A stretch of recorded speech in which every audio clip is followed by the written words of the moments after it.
오늘 수요일 밤에 그리스도의 영광이라고 하는 제목으로 함께 은혜를 나누도록 하겠습니다.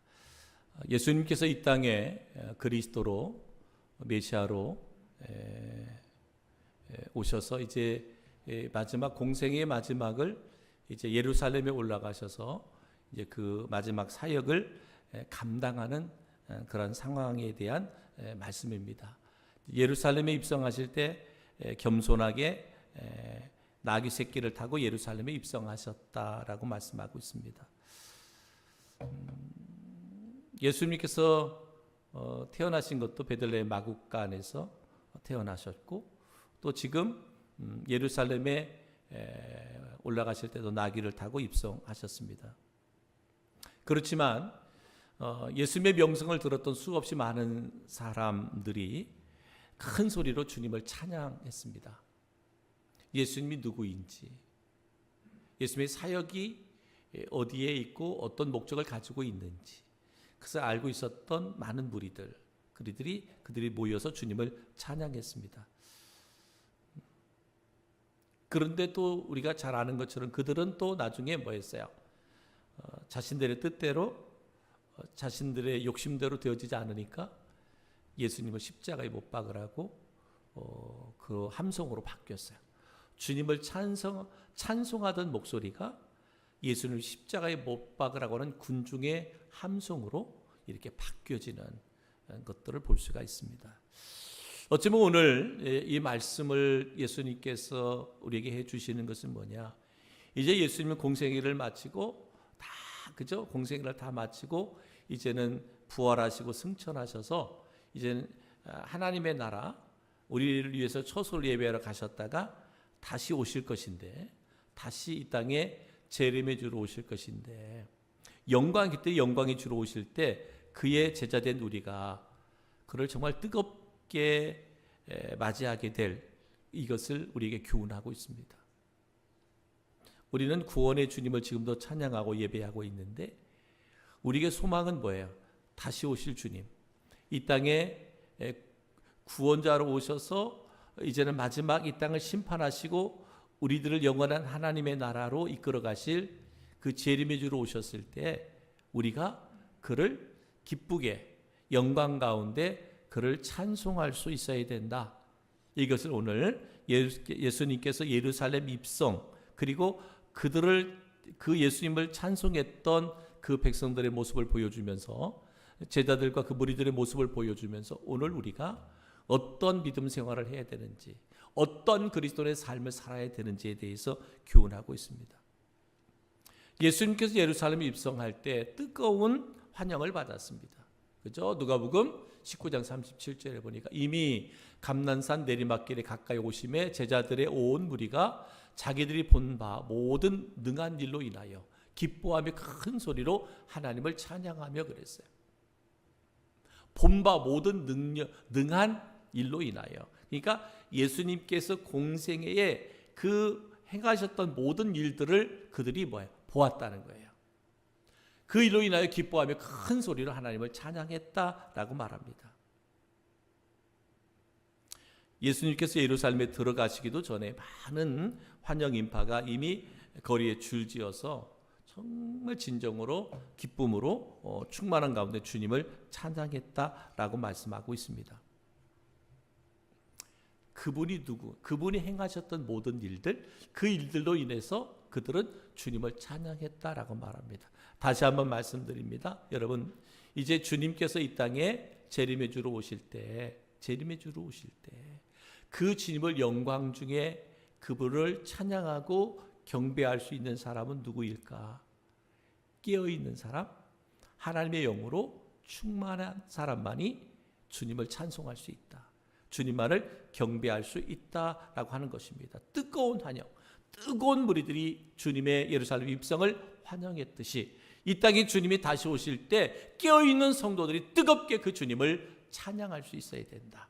여러분, 성도 한 사람 한 사람이 그 주님이 언제 오시든 그 주님을 우리가 기쁨으로 맞이하고 환영할 수 있어야 된다라고 말씀하고 있습니다. 바로 예수님은 참된 왕으로 영광 중에 다시 오신다라고 말씀하고 있습니다. 예수님께서 초림에 예수님 오실 때는 매우 초라한 모습으로 오셨잖아요. 말씀드린 것처럼 베들레헴 말구간에서 태어나셨고요. 또 어땠어요? 지금도 예루살렘에 입성할 때 한 번도 타보지 못한 어린 나귀를 타고 입성하셨거든요. 그러면 왜 예수님께서 이렇게 자신을 낮추어야 했을까? 가장 낮은 자의 모습으로 왜 오셨을까? 그것은 뭐예요? 그것은 나를 구원하기 위해서다. 우리를 구원하기 위해서 하나님은 뭐예요? 하늘 보좌를 다 버리시고 이 땅에 가장 낮은 자의 모습으로 오셨어요. 왜요? 나를 구원하시기 위해서. 그러니까 이 자신을 낮추신 이것이 얼마나 귀하고 아름다운 것인가.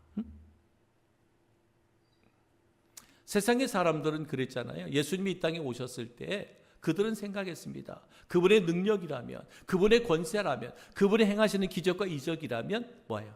야, 이 땅에 진정한 자유가 속히 오겠다. 이렇게 생각을 했어요. 이렇게 생각을 했습니다. 그들은요, 예수님이 십자가에 달려 죽으실 것은 생각하지 않았습니다. 예수님의 그 능력의 예수님이 오셔서 우리를 자유케 하실 것이다. 우리를 해방해 주실 것이다 라고 하는 기대감을 가졌어요. 그런데 어땠어요? 예수님은 십자가의 죽으심으로 그의 모든 사역의 완성을 이루어 가시는 것을 볼 수가 있습니다. 그러니까 예수님은 이 땅에 오실 때부터 가장 낮은 자의 모습으로 오셔서 가장 비참한 십자가의 죽으심을 다 아시고 오셨고 그렇게 행하셨어요. 근데 무리들은 그걸 몰랐잖아요. 그냥 주님의 능력만을 보았어요. 주님의 행하시는 그 권세만을 보았어요. 그래서 그 능력의 주님이라면 나의 모든 소원을 이루어 주시겠다. 정치적 자유를 줄 것이고 나의 필요한 것들을 채워주실 것이다 라고 하는 기대감을 가졌어요. 그러나 말씀드렸다시피 예수님은 가장 낮은 자의 모습, 가장 초라한 자의 모습으로 오셔서 또한 그의 죽으심은 가장 수치스러운 십자가 형틀의 죽음을 당하셨다라고 말씀하고 있습니다. 그러나 주님께서 분명히 말씀하고 있습니다. 다시 오실 예수님이 어떠냐? 누가복음 21장 27절에 이렇게 말합니다. 그때의 사람들이 인자가 구름을 타고 능력과 큰 권능으로 오는 것을 보리라 라고 말합니다. 그러니까 초림의 재림으로 오셔서 그분이 하실 사역과 그리고 다시 재림의 주님으로 오셔서 하실 사역은 확연하게 다른 거예요. 재림의 주님으로 오실 때도 가장 낮은 자의 모습으로 오셔서 가장 우리를 구원하기 위한 그러한 그 예수님의 어떤 몸부림 이게 아니라 영광의 모습으로 영광 가장 큰 권위자의 모습으로 오시는 거예요. 그래서 죄에 대해서는 악에 대해서는 불의에 대해서는 심판의 주로 오시는 거예요. 초림의 예수님은 심판받아야 할 영혼을 구원하기 위하여 가장 낮고 천한 모습으로 오셨지만 그러나 재림의 주로 오시는 주님은 이제는 죄에 대해서 심판하시는 심판의 주로 오시는 거예요. 그러니까 여러분 우리는 이제 그 믿음으로 예수님을 믿음으로 구원받은 하나님의 자녀들이 다 그래서 깨어 있어야 되는 거예요. 깨어 있어야 영광의 주, 심판의 주로 오시는 그 주님 앞에 우리는 기쁘게 떳떳하게 그 주님을 맞이할 수 있다. 그래서 그리스도에게는 고난과 영광의 길이 있습니다. 예수님의 길은 고난의 길이잖아요. 말씀드린 것처럼 초림의 예수님은 고난의 주님이었어요. 고난의 주님.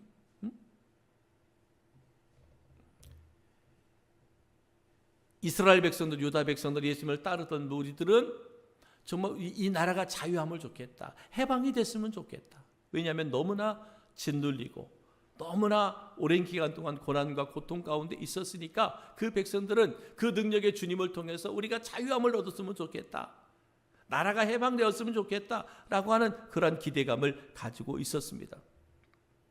그러나 주님은 그들의 기대와는 다르다 보니까, 그들의 기대와는 주님의 사명과는 다르다 보니까 결국은 그렇게 예수님을 환영했고 그 이름을 찬송했던 그 무리들이 예수님을 십자가에 못 박아 죽이라고 그랬어요. 성도 여러분, 그들만 그런 무리에 들어갈 수 있느냐? 오늘도 우리들도 그 무리에 들어갈 수 있어요. 내가 원하고 내가 바라는 것들, 내가 기도하는 대로 안 되면 우리는 또한 예수를 십자가에 못 박으라고 함성을 지를 수 있는 그 무리 속에 내가 있을 수 있다 이 말입니다. 사랑하는 성도 여러분, 우리가 믿음 생활하는 그리스도인으로 우리가 바르고 신실한 믿음을 갖지 않으면, 참된 믿음을 갖지 않으면 우리는 다 이들의 군중, 하나님을 뜨겁게 찬송했던 군중이 이제는 예수님을 가장 십자가에 못 박아라고 힘있게 외치는 군중이 될 수 있다 이 말이에요.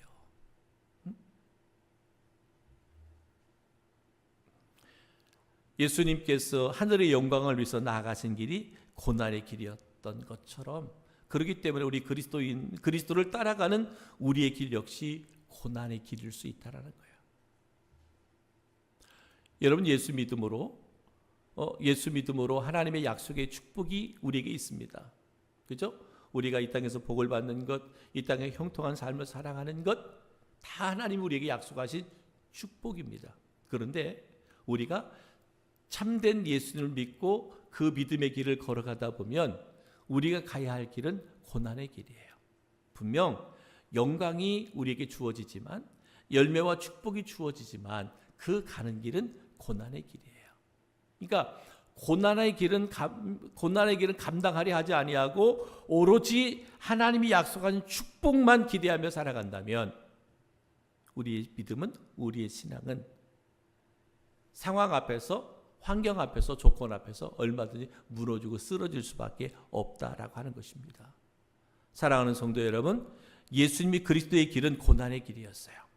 그리스도의 길은, 성도의 길 또한 고난의 길입니다. 여러분, 감내할 수 있는 은혜가 있기를 주의 이름으로 축복합니다. 내가 예수를 믿지 않았더라면 내가 겪지 않아야 할 고난, 그죠? 내가 그리스도인이 아니었다면 내가 손해보지 않아도 될 일들을 손해봐야 할 일이 있고요. 많은 사람들에게 멸시와 천대를 받는 일이 없었을 터인데 내가 그리스도인이기 때문에 사람들에게 멸시와 천대를 받습니다. 세상의 사람들보다 내가 더 많은 좋은 환경과 조건을 가지고 있음에도 불구하고 내가 그들에게 무시를 당하고 또는 멸시를 받아야 되는 이유 중에 하나가 뭐예요? 나는 그리스도인이니까. 나를 통하여 하나님의 영광을 받아야 되고 나를 통해서 한 영혼이 주께로 돌아와야 되기 때문에 나는 기꺼이 내가 그 고난의 길을 걸어가는 거예요. 예수님은 죄가 없으시는 분이시지만 우리를 구원하기 위해서 가장 낮은 자의 모습으로 오셔서 그 길을 걸어가셨잖아요. 그 사명의 길을 걸어가셨잖아요. 마찬가지입니다. 주님께서 그와 같이 그 사명을 이루시기 위해서 고난의 길을 걸어갔던 것처럼 오늘 우리 또한 그 고난의 길을 걷는 성도들이 되어야 된다라고 교훈하고 있습니다. 로마서 8장 17절부터 18절 말씀에 보면 성령이 친히 우리의 영으로 더불어 우리가 하나님의 자녀인 것을 증거하시나니 자녀이면 또한 후사 곧 하나님의 후사요 그리스도와 함께 한 후사니 우리가 그와 함께 영광을 받기 위하여 고난도 함께 받아야 될 것이니라. 우리에게 영광이 주어지는 만큼 우리는 고난도 뭐예요? 받아야 된다라고 말합니다. 성도들에게는 그래서 때로는 우리가 말씀 따라 살아가려고 하면 하나님의 뜻을 쫓아 살아가려고 하면 우리에게도 이러한 고난이 닥칩니다. 그러나 여러분 고난을 두려워하지 마십시오. 말씀드렸잖아요. 우리가 하나님의 자녀인 증거가 우리에게 고난이 닥쳐온 거다. 고난이 닥친다. 만약에 내게 고난이 없어요. 그리스도인인데 이 땅에 그리스도로 살아가는데 전혀 고난이 없어요. 뭐 우리 그럴 수 있잖아요. 하나님이 나를 보호하시고 하나님 나를 지켜주시고 하나님 나를 인도해 주셨으니까 나는 고난이 없다. 뭐 그럴 수도 있어요. 그런데 우리는 원하지 않는 고난을 겪을 때가 많아요. 근데 그 고난이 내가 그리스도인이기 때문에 겪는 고난이 많아요. 요즘에 보면 우리 성도들 가운데 육신적으로 연약한 지체들이 참 많습니다. 고난이잖아요. 없으면 좋겠는데, 안 아팠으면 좋겠는데, 근데 아파. 뭐 수술을 받아야 되고 입원해서 치료 중에 있고 또 수술 받고 회복 중에 있고 뭐 그렇습니다. 그런 걸 보면서 안 아프면 좋은데, 그저 안 아프면 좋은데 근데 아플 때가 있잖아요. 네, 여러분, 이 고난도, 이것도 고난도 하나님 나를 더 연단하고 나를 더 쓰시려고 이 고난의 훈련을 시키는구나. 내 믿음의 훈련을 시키는구나. 이렇게 우리가 믿음으로 취해야 돼요. 왜 나는 예수 잘 믿고 교회도 열심히 다니고 예배도 잘 드렸는데 왜 나에게 이런 병이 찾아오지? 이런 고난이 찾아오지? 불평을 원망한다면 예수님을 십자가에 못 박아라고 소리치는 그들과 뭐가 달라요? 믿음 생활 잘할 때는 기쁨으로 주님을 찬양하다가 힘들고 어려운 일이 닥치니까 왜 나에게 이런 고난을 주세요? 왜 이렇게 나에게 시험거리를 주세요? 라고 생각한다면 그 무리들과 하나도 다를 게 없는 거예요. 여러분 기억하십시오. 우리의 모든 인생, 우리의 삶의 주권이 누구에게 있어요? 하나님께 있잖아요. 예수님을 믿는 순간 주인이 바뀌었잖아요. 내 삶을 주관하시는 분은 내가 아니라 지금 하나님이세요. 그러면 하나님이 내 인생을 주관한다면, 하나님이 내 삶 가운데 역사한다면 하나님은 언제나 나를 위해서 선한 길로 인도하시는 거예요. 고난도 결국 나를 선한 길로 인도하는 과정이에요. 그렇다고 보면 내가 믿음으로 취해야 돼요. 믿음으로 수용하는 거예요. 이 고난에도 하나님이 분명한 계획이 있구나, 뜻이 있구나. 그렇기 때문에 뭐 해야 되는 거예요? 더 내가 열심히 깨어서 기도와 말씀으로 무장하고 성령으로 충만해 있어야 돼. 그래야 고난 가운데 넉넉히 이겨낼 수 있다, 이 말입니다. 그저 그리스도의 길, 예수님의 길은 고난이, 하나님이신 예수님의 길도 고난의 길이었단 말이에요. 그러면 예수를 믿고 그리스도의 삶을 살아가는 우리에게도 당연히 고난이 닥치는 거예요. 고난으로 인하여 여러분 시험당하지 않기를 주님의 이름으로 축복합니다. 도리어 고난은 하나님의 자녀가 된 증거라는 거예요.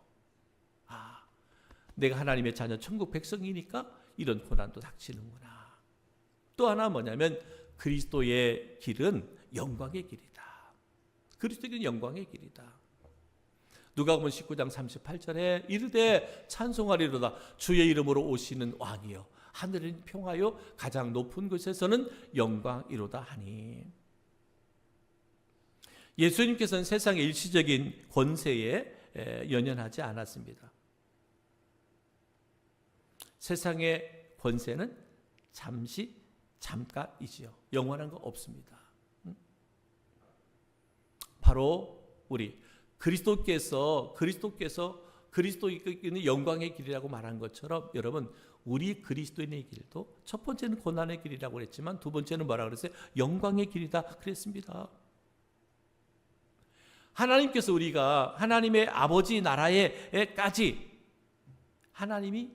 주님이 우리와 동행하셔서 우리로 하여금 영광된 삶을 살게 하는, 영광의 삶을 살게 하고 영광의 삶을 누리게 하신다.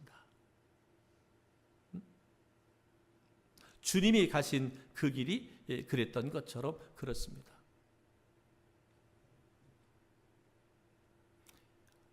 또한 우리 말씀 속에 보면 이 말씀이 있습니다. 우리 인간에게는 감정의 요소가 있잖아요. 감정의 요소가 있습니다. 때로 그것을 밖으로 표출되기도 하고, 그래서 감정이 때로는 즐거움, 슬픔, 두려움, 또 미움, 사랑 뭐 이런 것들이 우리 모든 사람의 감정 속에는 다 있다라는 거예요. 즐거움이든 슬픔이든 그것이 쌓이면 억제할 수 없어 의식의 세계 밖으로 표출된다 그랬는데, 오늘 이 백성들이 뭐예요? 그 하나님을 찬송했다라는 거죠. 말씀드린 것처럼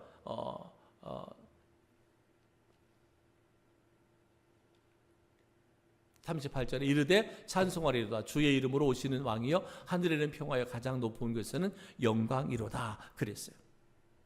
이렇게 하나님께 영광을 돌렸어요. 영광을 돌리는데 이것을 바리새인들이 볼 때, 바리새인들이 보니까 이거 마음이 불편한 거예요. 왜 무리들이 예수님을 찬양해? 예수님을 경배해? 마음이 불편하는 거예요. 그래서 예수님을 보고 그를 따르는 모든 제자들에게 일제히 찬송할 때 그들이 말하는 거예요. 좀 못마땅하니까 좀 책망 좀 해라. 그것 좀 못하게 해라. 라고 말씀하고 있습니다. 왜 저들이 그렇게 소리내어 막 시끄럽게 자기들이 예수 메시아를 지금 메시아로 인정하지 않는데 그 무리들을 보니까 예수를 메시아로 인정하면서 찬송하잖아요. 그러니까 그 바리새인들이 좀 예수님한테 좀 그만 좀 하라고 해라 라고 말씀했어요. 그때 주님께서 주신 말씀이 40절 말씀입니다. 만일 이 사람들이 잠잠하면 돌들이 소리를 지르리라 하신지라. 만약에 이 백성들이 나의 예루살렘 입성을 찬양하고 찬송하지 않으면 돌들이 소리를 지르리라 라고 말씀하면서 내가 예루살렘에 입성하는 것, 내가 그리스도인으로 영광을 받는 것이다 라고 말합니다. 그리스도인 나는 고난도 받는다 그랬잖아요. 근데 우리 그리스도인 나는 뭐야? 주님이 영광을 받으신 것처럼 나도 영광을 받게 된다. 영광을 받을 수 있어요. 세상의 사람들이 오늘 바리새인들이 예수님이 영광 받는 것을 싫어해서 시기 질투해서 그러지 못하게 말하지만 그러나 주님은 그들을 통해서 영광을 받으시는 거예요. 마찬가지입니다. 우리가 끝까지 인내함으로 우리의 믿음과 신앙을 지킨다면 반드시 우리의 삶을 인정하게 돼 있다. 세상이 오늘 그랬잖아요. 돌들이 찬송한다. 돌들이 소리를 지를 것이다 라고 말합니다. 비난하고 조롱하고 멸시했던 이들이 우리를 높이게 될 것이다 라고 하는 것입니다. 왜 예수님께서 지금 제자와 무리들이 예수님을 찬송할 때 그것을 못하게 하라, 바리새인들이 그럴 때 예수님이 왜 그 말을 일축했을까? 저들이 나를 찬양하지 않는다면 돌들이 소리 지를 것이다 라고 말하고 있거든요. 그 이유가 뭐냐? 나는 전능하신 하나님이기 때문에. 주님이 고백, 나는 전능하신 하나님이시기 때문에 그렇습니다. 누가복음 19장 37절에 이미 감람산에 내리막길에 가까이 오심에 제자의 온 무리가 자기들이 본 바 모든 능한 일로 인하여 기뻐하며 큰 소리로 하나님을 찬양하며 그랬습니다. 온 무리들이 주님을 찬양했는데, 여러분 찬양했는데 당시에는요 예수님에 대한 수배령이 내렸어요. 예수님에 대한 수배령. 요한복음 11장 57절에 보니까 이는 대제사장들과 바리새인들이 누구든지 예수 있는 곳을 알거든 신고하여 잡게 하라 명령하였음이러라 그랬습니다. 지금 대제사장이나 바리새인들은 뭐 당시에 그 지역에 이미 예수의 소물이 있었고 또 오늘도 그 백성들이 주님을 찬송하니까 뭐 그 전부터 예수님의 수배령이 내린 거예요. 예수가 있는 곳이 어딘지 얘기해라. 그래서 예수님을 잡겠다라고 말하잖아요. 여러분 이것은 왜냐? 바로 예수님이 누구다? 전능하신 분이기 때문에 그렇습니다. 찬양을 받으시기에 합당하신 분, 너희들이 아무리 나를 잡으려 하고 저 무리가 찬송할 때 찬송을 못하게 한다 해도 그분은 찬송을 받으실 분이다. 왜? 그는 전능하신 하나님이시니까. 예수는 전능하신 분이기 때문에 찬송을 받기에 합당하다 이 말입니다. 그리고 그분이 찬양을 받으실 이유는 뭐냐면 주의 이름으로 오시는 왕이기 때문에 그렇습니다. 왕. 오늘 19장 38절에도 말합니다. 이르되 찬송하리로다 주의 이름으로 오시는 왕이요 하늘에는 평화요 가장 높은 곳에는 영광이로다 하니 그랬어요. 주의 이름으로 오시는 왕, 찬송하리로다 주의 이름으로 오시는 왕이요. 이 말씀은 시편 118편 26절에 나오는 그런 말씀입니다.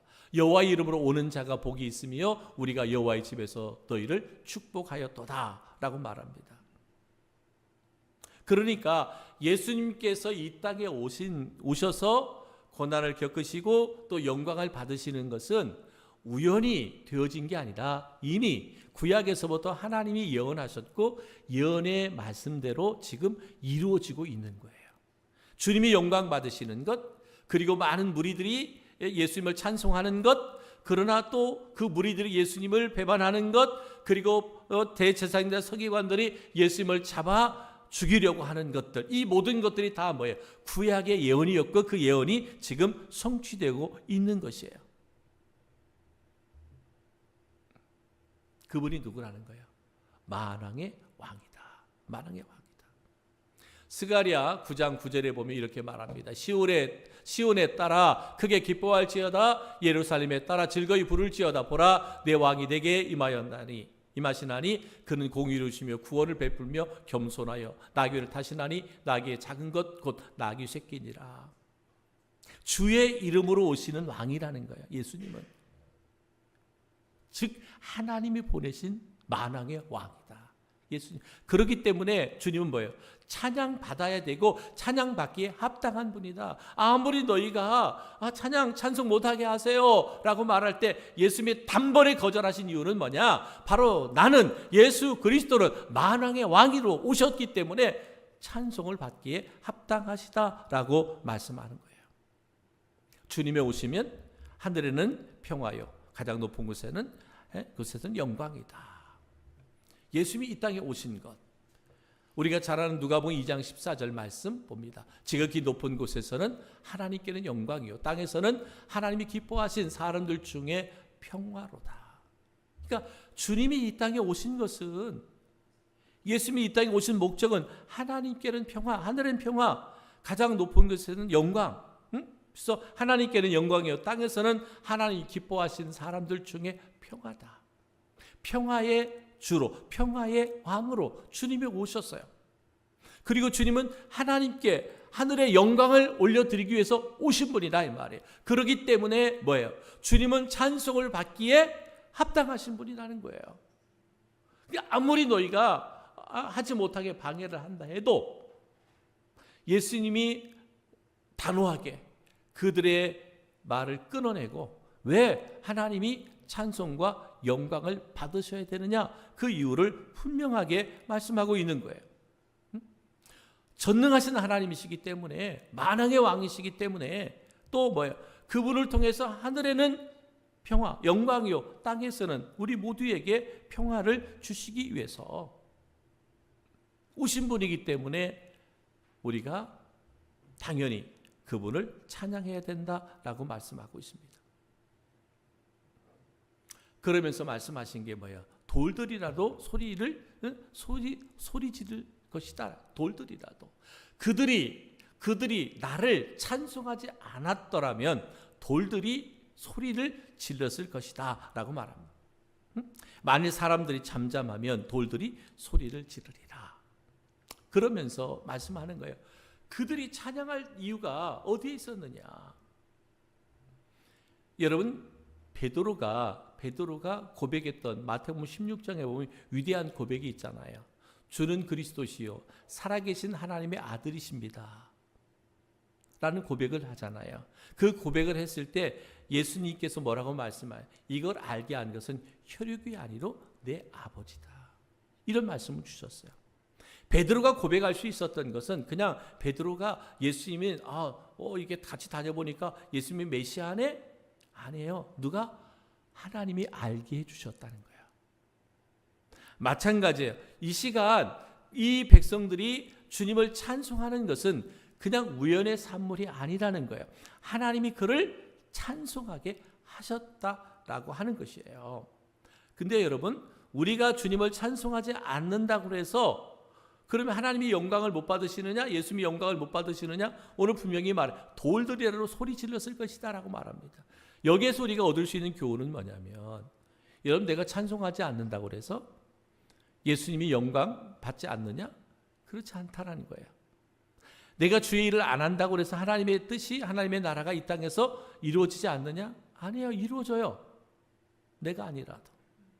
여러분 기억하십시오. 여러분 베드로가 주는 그리스도 살아계신 하나님의 아들이라고 고백했잖아요. 고백했음에도 베드로는 예수를 모른다고 부인하기도 하잖아요. 그죠? 주님의 뜻과 상관없이 그죠?